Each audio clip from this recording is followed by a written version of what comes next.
Here I am with Michael Irving. He is with the Child Abuse Survivor Monument Project.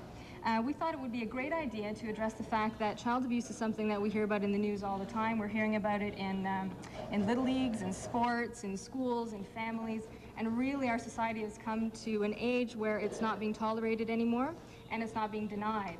So Sal, maybe you can speak to that in Italian for me? È senz'altro un soggetto che è stato un tabù fino adesso, perché non si è voluto mai toccare, specialmente anche nella comunità italiana, ma purtroppo questo problema c'è, esiste, e noi oggi abbiamo voluto così invitare questa personalità per presentarvi questo monumento. Donina, io passerei subito alle domande, all'intervista. This monument is going to be constructed in the near future, we hope, as long as we've raised some funds to construct it. Would you please define it? Let us know what it is. Yeah, the Survivor Monument Project is, there's two pieces to it. One is it's a Millennium Project, and it's to create in the Millennium Year a memorial to survivors of child abuse. And it's to do a cross-Canada traveling art show and public awareness campaign around supporting survivors of child abuse and supporting child abuse prevention.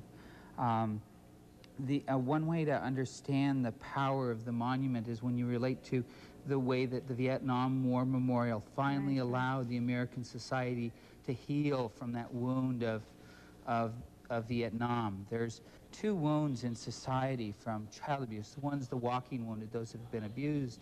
And as you so well noted, we hear, again, story after story, and that's a social wound. We all have a social conscience around child abuse, and when we hear the victimization repeatedly without some kind of healing, it causes a social shock, which causes denial and distancing to the issue. We see that is the model of the monument, and that monument is to go just off College Street on the U of T property near Queen's Park. That's the area we would like to put it, Yeah, I think it's a wonderful location because Toronto being the city of the population that it is, and being a city, of course, with the tourism that we have, the tourists flock to the Queen's Park area, to the university area, so it's really a monument that'll be of importance to people from Toronto as well as everybody coming to Toronto. It's probably unique in the world, am I correct? It's the first World Memorial to survivors of child abuse, and we expect it to be to serve for a healing not only for Canadian society but for the world as well. So you're looking for support from the community. I know you have a fundraiser tomorrow night at Top of the Senator.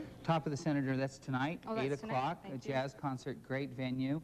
We also have need for funds, donations, small or large, we appreciate, and for volunteers. There's a wide number of committees that needs people with various kinds of skills or with just energy. And we also have opportunity for survivors to work on creating the quilt squares that are going to cover this monument. They're sculpted squares and with a theme of someone's hand and whatever artwork or writing they want to put on it. It's quite beautiful. It's a beautiful idea. Thank you. I think it's a real treat for Toronto to be the first city of its kind to have something like this. Yes. I think it's very significant. È veramente importante. Io voglio ricordare anche a tutti coloro che vogliono partecipare quindi al concerto di questa sera, oggi 14 settembre, chiamare ancora, c'è ancora la possibilità di poter chiamare per informazioni, per i biglietti e per le donazioni naturalmente che volete fare per questa fantastica causa veramente bella al 416 533 7418.